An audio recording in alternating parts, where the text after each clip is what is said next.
अस्सलामुअलैकुम। वो ड्राइवर से कुछ कह रहा था जब उसकी आवाज़ गूंजी। शायान ने मुड़कर उसे देखा। वो उसकी दिलवाई हुई चादर में ही ढकी हुई थी। औरतें यूं ही अच्छी लगती हैं, ख़ास तौर पर वो औरत जो आपकी हो। शायान उस्मानी पर यह इल्हाम हो चुका था। वालेकुम अस्सलाम, बैठो, हम निकल रहे हैं बस। वो सबसे मिलकर आ गया था। आज वो ड्राइवर के साथ नहीं जा रहा था। आगे आकर बैठो, मैं यहीं ठीक हूँ, वो मिनमिनाई थी। लेकिन शायान उस्मानी की एक निगाह गलत पर वो पीछे से उतरती आगे आ बैठी तो वो गाड़ी की स्पीड बढ़ाता उसे मंजिल की तरफ बढ़ाने लगा। थोड़ी देर बाद कौनैन ने अपना पराठा खोला और खाने लगी। शायान उस्मानी को उसने पूछा, जिसने इनकार कर दिया। खाकर वो बाहर के मनाजिर देखती उंगलियां रगड़ रही थी। उसे मिर्चें लग गई थी लेकिन वो पानी नहीं लाई थी। शायान उसके हाथों को गाहे बगाहे देख रहा था। क्या मसला है? उसके हाथों पर यकदम अपना हाथ रखता वो सख्ती से बोला तो कौनैन ने सर नफी में हिलाया। अब वो बिना हरकत किए बाहर देख रही थी जबकि वो हाथ हटा चुका था। कौनैन खावर, क्या मसला है तुम्हारे साथ? वो कुछ देर बाद फिर से बोला, मुझे पानी की बोतल चाहिए। उसने कहा तो शायान ने उसे संजीदगी से देखते गाड़ी साइड पर लगाई। फिर उतरे बगैर सामने दुकान वाले को पानी की बोतल लाने का इशारा किया। कौनैन ने फौरन अपने बैग से 500 का नोट निकाला और उसके आगे किया तो वो आईब्रो उचका गया। क्या है ये? पैसे हैं पानी के, बाकी कर दें। वो मासूम थी या शायद बन रही थी, वो फैसला ना कर पाया। लेकिन मिलावट तो रत्ती बराबर न थी उस लड़की की ज़ात में किसी चीज़ की। मैंने दे दिए हैं, वो कहता उसका 500 का नोट उसे पकड़ाने लगा। लेकिन क्यों दे दिए आपने? मैंने लड़कों के पैसों से कभी कोई चीज़ नहीं खरीदी। वो जिद चोते बोली, मैं आम लड़का हूँ। वो सर्द लहजे में बोला तो वो खामोश हो गई। वो उसका मतलब जान गई थी। मुझे अभी बैंडेज भी लेना है। कहाँ चोट लगी है? वो उसे देखते हुए पूछने लगा। उनकी आंखें बार बार एक दूसरे से टकराती जो कौनैन खावर फौरन बदल जाती। मुझे जूते लग रहे हैं अपने, बाबा ने नए दिलवाए थे, आज वो पहन लिए हैं इसीलिए। वो उसे तफसील बताने लगी। भाई बैंडेज भी दे दें। उसने खाने की एक आध चीज़ लेते पैसे वापस दिए और उसे पकड़ाए। आपके 40 रुपए मैं वहाँ जाकर आपको दे दूंगी। वो मसरूफ सी अपने पाँव पर बैंडेज लगाते बोली तो शायान उस्मानी ने मान लिया कि वो बेहद मासूम है। वो घर में दाखिल हुआ तो खामोशी का राज था। उसे सुबह ही अपने वालिदैन को बताना था कि वो फरिश्ते को ला रहा है। अपने कमरे में जाते ही वो बिस्तर पर ढह गया था। दवा उसे फरिश्ते दे चुकी थी। वो दवा उसे ना भी देती तो उसके दिल को उसे देखते ही करार आ गया था। वो कितने ही लम्हे उसे सोचता रहा था। उसे सोचते सोचते ही नींद की वादियों में खो गया। दूसरी तरफ फरिश्ते ने सुबह उठते ही अपनी पैकिंग शुरू कर दी थी। अपना ज़रूरी सामान रख रही थी वो। फरिश्ते, कहाँ जा रही हो? बुआ ने इस्तफसार किया था उससे। आपको नहीं पता? वो खुशी से चहकी। नहीं, बताओगी तो मालूम होगा ना। उसकी खुशी से दमकते चेहरे को देख मुस्कुराते हुए वो बोली, अजलान आए थे कल रात को, अब वो मुझे लेने आएंगे आज। वो खुशी से उन्हें बताती गई सब। बुआ ने उसकी मुस्कुराहट के दायमी रहने की दुआ की थी। फिर नाश्ता करते हुए इंतज़ार करने लगी, जो शायद इंतज़ार ही रहना था। उसने नाश्ते की मेज़ पर अज़हर सुल्तान और अपनी माँ नाजिया को देखा। फिर गला खंकारा। बोलो, उसके बाप ने कहा। आप दोनों जानते हैं मेरा निकाह जिन हालात में हुआ था। वो बात शुरू कर गया जो शायद उसके बाप को पसंद नहीं आई। कहना क्या चाहते हो? अज़हर सुल्तान ने संजीदगी से इस्तफसार किया। मैं उसे, लेकिन उनका फ़ोन बजने लगा। उनके चेहरे पर फैली मुस्कुराहट इस बात का तयन करती थी कि वो आज़म अज़हर की कॉल थी, जिसे वो फ़ौरन उठा गए। उसकी माँ ने अजलान को देखा जो अब संजीदगी से नाश्ता कर रहा था। कब आ रहे हो शहजादे? उन्होंने कहा तो अजलान ने नज़र उठाकर उनके लहजे की शीरनी महसूस की। फिर सर झुका गया। अगले महीने। क्यों? अभी आ जाओ, सब तुम्हारे ही इंतज़ार में है। हाँ, तुम्हारी माँ, मैं और अजलान, सब। उससे आगे उसने न जाने क्या कहा था कि वो खामोश हो गए। फिर कॉल स्पीकर पर डाली और एक नज़र अजलान पर डाली। मेरे आने के बाद मैं फरिश्ते से फ़ौरन शादी करना चाहता हूँ। मैंने उसे बहुत मिस किया है। वो फरते जज्बात से बोल रहा था। अजलान अज़हर की पकड़ चमच पर मजबूत हुई थी तो वो आपको मिलने से रही भाई। वो कहता अपने कमरे में उठकर चला गया। डैड, ये क्या कह रहा है? ये बहुत बदलिहाज हो गया, मुझसे बात तक नहीं करता सीधे मुंह। आज़म अज़हर ने कहा तो उसके बाप ने उसे हौसला दिया, जबकि नाजिया अज़हर की निगाहें सीढ़ियों से ऊपर गुम होते अपने बेटे पर थी। तुम आ जाओ, फिर देखते हैं क्या करना है।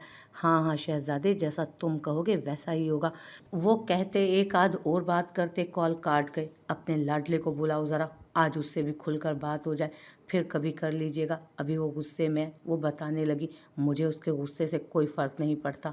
वो इस्तेहज़ाइया मुस्कुराए। मैं बाप हूँ उसका, वो मेरा बाप नहीं है। आपको कभी भी मेरी किसी चीज़ से फ़र्क नहीं पड़ा डैड। तो अब क्यों पड़ेगा? बोले मैं आ गया हूँ, जल्दी करें मुझे काम पर भी जाना है। हाँ जाना है तुम्हें खबरें पढ़ने के लिए। अजलान अजहर एक न्यूज़ एंकर था। बाप के बिजनेस के खिलाफ जाकर उसने ये सब ज्वाइन किया था। ऐसा नहीं था कि उसे बिजनेस पसंद नहीं था, लेकिन जिस चीज़ पर आज़म अजहर अपनी हुक्मरानी जमा लेता था उस चीज़ को वो मर कर भी ना देखता था। आज़म वापस आ रहा है कुछ दिनों में। तो भाई है तुम्हारा? हाँ मुझे मालूम है। वो घड़ी पर वक्त देखने लगा, जैसे उनकी बात खत्म करने का इंतज़ार कर रहा हो। तो फरिश्ते, तुम उसे अलहदा कर दो ताकि। अजलान अजहर को लगा उसने गलत सुना है। उसने झटके से सर उठाए, अपने सामने खड़ी उस बारोब शख्सियत को देखा था बेयकीनी से, मगर देखा तो उन्हें नाजिया अजहर ने भी था उसी बेयकीनी से। आप मुझे अपनी बीवी को तलाक देने का कह रहे हैं, है ना? उसकी आवाज़ अब की बार कदरे ऊंची थी। मनकूहा है तुम्हारी, बीवी नहीं बनी अभी वो तुम्हारी। वो आम से अंदाज में बोले। और ऐसा मैं क्यों करूँगा? वो वजह जानता था, लेकिन एक बार अपने बाप के मुंह से सुनना चाहता था, क्योंकि वो आज़म की पसंद रही है और फरिश्ते की पसंदीदगी भी आज़म से थी। वो तो हालात ऐसे हो गए थे कि हैदर ने तुम्हें चुना उस वक्त निकाह के लिए, नहीं तो वो आज़म के निकाह में होती। अब वो मुस्कुराने लगा। तल्खी उसके पूरे जिस्म में सिरायत कर गई थी। तो जैसे मैं बचपन से अपनी चीज़ें छोड़ आया हूँ अपने भाई के लिए, छोड़ता आया हूँ अपने भाई के लिए, आज मैं अपनी बीवी भी छोड़ दूँ? वो धाड़ा था। अजलान अजहर, आवाज़ आहिस्ता रखो, बाप हूँ मैं तुम्हारा। काश वो कह पाता कि कभी आप मेरे बाप बने भी हैं। वो नाजिया अजहर को देखने लगा, जिनकी आंखें नम थी उसके लिए। ये तलाक आप जैसों के लिए आम बात होगी डैड, हमारे दीन में तो आसमान और ज़मीन कांप जाते हैं इस अमल पर। तो ये आप भूल जाएं कि फरिश्ते हैदर को अजलान अजहर कभी भी तलाक देगा या उससे दस्तबरदार होगा। होना तो पड़ेगा। आज़म अजहर तुमसे अपनी अमानत वापस ले लेगा, तब क्या करोगे? उसे उनकी आवाज़ पीछे से सुनाई दी थी। कहने को वो बाप था उसका। अब उसके साथ सख्ती ना करें आप, वो दोनों निकाह में अब, और तलाक़ें कोई आम बात नहीं है। तो तुम ही उसे समझाओ। मैं नहीं चाहता कि आज़म के आने के बाद कोई भी बदमज़गी हो। वो कहते खुद भी बाहर निकल गए थे। वो स्पीड से गाड़ी चला रहा था, या वो दुनिया को ख़त्म करना चाहता था या ख़ुद को। यानी वो अब अपने बड़े भाई के लिए अपनी बीवी से दस्तबरदार हो जाए। तुम्हारा भाई मुझे पसंद है।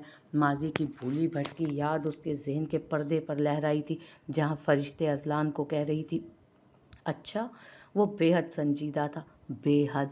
मैं चलता हूँ। वो तब भी तो किनारा कर लेता था जब फरिश्ते हैदर आज़म अजहर की बात करती थी। वो वहाँ गाड़ी रोकता, हॉर्न पर हाथ रखता, उठाना भूल गया। तो वो जो तैयार बैठी थी फ़ौरन से पहले बाहर निकल आई। बुआ भी आई थी उससे मिलने। बुआ आप वापस चली जाएं, मैं आपसे मिलने आऊँगा। वो बस इतना कह पाया। फरिश्ते के सामान रखने के लिए वो गाड़ी से भी नहीं उतरा था। वो बैठ गई तो वो गाड़ी फिर से भगा ले गया। आहिस्ता चलाएं अजलान, फरिश्ते ने उसे देखते कहा। मर तो नहीं जाओगी तुम? वो फुंकारा तो फरिश्ते दंग रह गई उसके अंदाज पर, उसके लफ्ज़ों के चुनाव पर। हम कहाँ जा रहे हैं? बस वहाँ जहाँ मैं तुमसे जवाब तलब कर सकूं। वो गाड़ी की स्पीड मज़ीद बढ़ाते ख़तरनाक तेवर लिए किसी बिल्डिंग के सामने रुका। ये फरिश्ते जो डरी बैठी थी उसके इशारे पर नीचे उतर गई, तो वो उसका हाथ अपने फौलादी हाथ में थामता, उसे अपने साथ लेता लिफ्ट में गया और एक फ्लैट के सामने रुकता, चाबी से दरवाज़ा खोलता, अंदर दाखिल हुआ और उसे अंदर करते दरवाज़ा झटके से लॉक किया। अजलान अजलान ने सारे फ्लैट की लाइट्स जला दी। ये उसने कुछ अर्सा पहले अपने ही पैसों से ख़रीदा था। ये जगह उसकी वाहिद मलकियत थी जहाँ वो अपना हक समझता था। ये आज़म अजहर तुम्हें अब भी पसंद है? वो उसकी तरफ कदम बढ़ रहा था, चीखते हुए अंदाज में बोला था। फरिश्ते हैदर का रोम रोम कांप रहा था। वो क्या कहती उस शख्स को? अजलान जवाब दो, वो चीखा था। मुझसे ऐसे बात? वो सहमती निगाहें नम करते उसे देखने लगी। रोना क्यों आ रहा है तुम्हें? इजहार करो अगर वो तुम्हें पसंद है तो। नहीं। क्या नहीं? वो उसके करीब आता बिल्कुल इंच का भी फासला मिटा चुका था। वो अपने होश में नहीं था शायद। अजलान होश में आए। फरिश्ते ने उसे खुद से दूर करने के लिए उसे पीछे की तरफ धकेलना चाहा। क्या हुआ? बुरा क्यों लगा तुम्हें? मैं तो शोहर हूँ ना तुम्हारा। अजलान मैं इसलिए नहीं आई थी यहाँ। वो अब रोने लगी थी। अजलान ने उसे देखा, फिर उसे कमरे में ले जाते अपने सामने खड़ा किया। मुझसे मोहब्बत है? वो उसे देखता पूछने लगा, जो रोती अपने हाथ पर उसके निशानों को देख रही थी। सेठ, मुझसे मोहब्बत है? नहीं, नहीं है मोहब्बत। वो उसके इस जल्लाद रूप को देखती फट पड़ी और रोते हुए उसे देखने लगी, जो अब संजीदगी से उसे तक रहा था। ओह, तो मतलब तुम्हें भी अजलान अजहर नहीं चाहिए? तलाक चाहिए तुम्हें मुझसे, है ना? फरिश्ते ने सिसकियां भरते उसे देखा। वो रात वाला अजलान अजहर तो बिल्कुल ना था। क्या मोहब्बत करने का मौका दिया था उसे अब तक अजलान अजहर ने? वो खुद से सवाल करने लगी। अजलान, मुझे वापस जाना है। वो संजीदगी से आंसू साफ करते बोली। ठीक है। वो कदम बढ़ाता उसकी तरफ आया, फिर उसे खींचकर दीवार से लगाया और उस पर झुका तो वो खौफ से आंखें मीच गई। फरिश्ते, अजलान अजहर, अब अगर तुम मर भी रही होगी ना, तो अजलान अजहर कभी नहीं आएगा तुम्हारे बुलाने पर, कभी भी नहीं। हमारा ताल्लुक बस यहीं तक का था।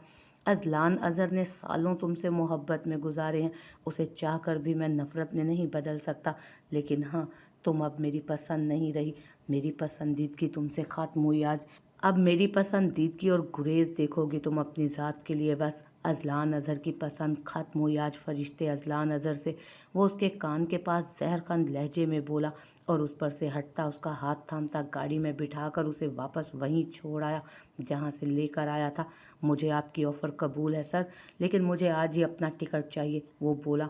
उसके सीनियर्स चाहते थे वो वहाँ जाकर जांच पड़ताल करके आर्टिकल लिखे और लोगों की हकीकतों को सामने लाए। उसने अपने लिए फ़ैसला कर लिया था। शाम के 7 बजे वो घर में दाखिल हुआ, अपनी माँ के कमरे में गया जहाँ वो सो रही थी।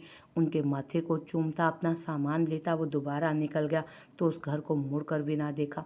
रात के 11 बजे वो इस शहर तो क्या मुल्क से ही चला गया था, कभी वापस ना आने का आज़म लिए।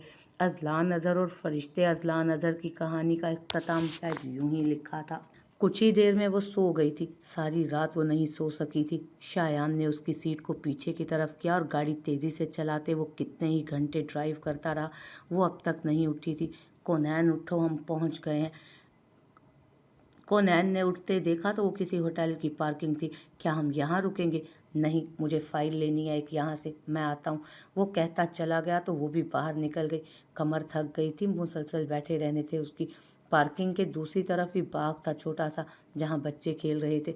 वो कदम बढ़ाती बाग के दाखिली दरवाजे की तरफ रवाना हो गई थी और बच्चों को खेलता देखने लगी। सुने, एक खूबसूरत आवाज़ ने उसे अपनी तरफ मुतवज्जो किया। वो पीछे मुड़ी तो कोई 24-25 साला खूबसूरत नौजवान था जो उससे मुखातिब था। जी, आपकी चादर। उसने झुकते उसकी चादर का पल्लू कैचर से उठाया और अपने हाथ से साफ करने लगा। कोनैन ने उसके चेहरे को देखा। कितना पुरसकून था उसका चेहरा। उसकी ज़ात उसे समंदर के खामोशी से बहते पानी की तरह लगी। फ़ौरन निगाहें हटा गई थी वो उस पर से, लेकिन उसके हाथ देखे जो अब गंदे हो गए थे उसकी चादर पर लगे कीचड़ से। शुक्रिया, वो इतना ही बोल पाई थी। आइंदा ध्यान रखिएगा, वो फिर से बोलता कोनैन को मुतवज्जो कर गया। क्या कोई मर्द इतने पुरसकून भी होते हैं? वो आगे बढ़ गई और बाग में मौजूद बेंच पर बैठ गई। वो बाग के एक किनारे पर बैठा था। उसके करीब अब बच्चे इकट्ठे हो रहे थे क्योंकि असर का वक्त हो रहा था। फारिस भाई, तिलावत नहीं सुनाएंगे आज? किसी बच्चे ने कहा तो वो मुस्कुरा दिया। शायद वो यहाँ रहता था या आता जाता रहता था, इसीलिए बच्चे उससे मानूस थे। फिर सूरह यासीन की तिलावत करने लगा वो। कोनैन की निगाहें उस शख्स के चेहरे पर चिपक गई। उसकी आवाज़, अपनी ज़िंदगी में वो पहली बार किसी मर्द से मुतासिर हुई थी। वो टिकटिकी बांधे उसे देख रही थी। सब बच्चे भाग गए तो उस शख्स ने खुद की नज़रों के हिसार को महसूस करते हुए सामने देखा जहाँ कोनैन उसी को देख रही थी। वो कदम बढ़ाती उसकी तरफ आई। आपकी आवाज़ बेहद खूबसूरत, वो कहकर कदम बाहर की तरफ उठाती बाहर चली गई। कौनैन, वो शख्स बोला तो वो झटके से मुड़ी। आप मुझे कैसे जानते हैं? आपके बाबा को मैं ही क्लिनिक में देख रहा था, मेरे बाबा के साथ। उन्होंने आपकी तस्वीर दिखाई थी एक रोज़ बाबा को, तब मैंने आपको देखा था वहाँ पर। ओह, खावर अंकल कैसे हैं? ठीक हैं, अस्पताल में दाखिल करवा दिया। अब वो बहुत बेहतर हैं, पूछने का शुक्रिया। वो मुस्कुरा दी। शायान, जो खिड़की के पास खड़ा फाइल्स का इंतज़ार कर रहा था, उसकी नज़र बाग में मौजूद उस मंज़र पर पड़ी। फिर कोनैन के कदम उस शख्स की तरफ, और अब उसको मुस्कुराते देख उसके पूरे जिस्म में अंगारे लौटने लगे थे। वो बिना फाइल लिए ही लिफ्ट से तेज़ी से नीचे आया था। तब वो गाड़ी में जाकर बैठ चुकी थी। शायान ने उसे झटके से खींचते बाहर निकाल लिया। क्या कर रहे हैं? वो सहमी थी। वो कौन था? आप शक कर रहे हैं मुझ पर? वो बेयकीन नहीं थी। शायद शायान उस्मानी से वो ऐसी ही उम्मीद कर सकती थी। बताओ। क्यों बताऊं मैं आपको? अगर आप मुझ पर शक कर रहे हैं तो शक की सही। वो निगाहें फेरती बोली। वो उसका हाथ थामता अंदर लाया। वो कुछ नहीं बोली। एक कमरा फौरन लिया था उसने। फाइल तो अब वो ले ही लेता, आराम करने का वो पहले ही सोच चुका था, लेकिन कौनैन खावर से बास पुरस जरूरी लगा था उसे पहले। अब बताओ, क्या बताऊं? शायान ने आगे बढ़ते उसकी चादर उतारी तो कौनैन ने उसे झटके से सर उठाकर देखा। चादर बदलो अपनी। उसकी हिम्मत कैसे हुई तुम्हारी चादर को छूने की? ये हक सिर्फ शायान उस्मानी रखता है। वो नहीं कह पाया था, वो उस पर शक नहीं कर रहा था, न कर सकता था। उसकी ज़ात को इतना तो जान गया था, लेकिन किसी की तरफ उसके बढ़ते कदम उसे नागवार गुजरे थे। कौनैन ने उसे देखा जैसे कह रही हो कि क्या उसके अलावा कोई और चादर उसके पास है। उसका बैग गाड़ी में था। शायान ने अपनी चादर कंधे से उतारी और उसके सर पर रखी, फिर उसे देखने लगा। वो दोनों ही एक दूसरे को देख रहे थे। तुमने उसकी तरफ कदम क्यों बढ़ाए? शायान ने उसके नज़दीक होते पूछा। आपको बुरा लगा? मेरे सवाल का जवाब दो। कौनैन शायान उस्मानी। वो धाड़ा तो कौनैन ने उसे देखा जो अनजाने में उसका नाम के आगे अपना नाम जोड़ चुका था। उसकी आवाज़ काफ़ी पुरसकून थी। वो खूबसूरत तिलावत कर रहा था। बस मैंने तारीफ़ कर दी, कौनैन ने गहरा सांस भरकर उसे बताया। मैं सीख कर तुम्हें सुनाऊंगा। वो यकदम फैसला कर गया कि उसे तिलावत करना सीखना था, जल्द अज जल्द। लेकिन आइंदा तुमने किसी की तरफ यूं पेशकदमी की तो तुम्हें जान से मार दूंगा। वो न जाने क्यों आपे से बाहर हो रहा था। क्या मैंने आपको आपकी ऑफिस की लड़कियों से दूर रहने का कभी कहा? तुम कह भी नहीं सकती। वो दूर हुआ तो कौनैन कदम उठाती उसकी तरफ आई। क्यों? क्या मुझे नागवार नहीं गुजर सकती आपकी पेशकदमी? वो उससे सवाल कर रही थी और शायान उस्मानी लाजवाब हुआ था। इस सवाल की तलबी फिर कभी करना। वो टाल गया था उसे। फ्रेश हो जाओ, मैं खाना मंगवा रहा हूँ। वो कहता बाहर निकल गया तो इस तहज़ाइया सी मुस्कुराहट उसके लबों पर फैल गई।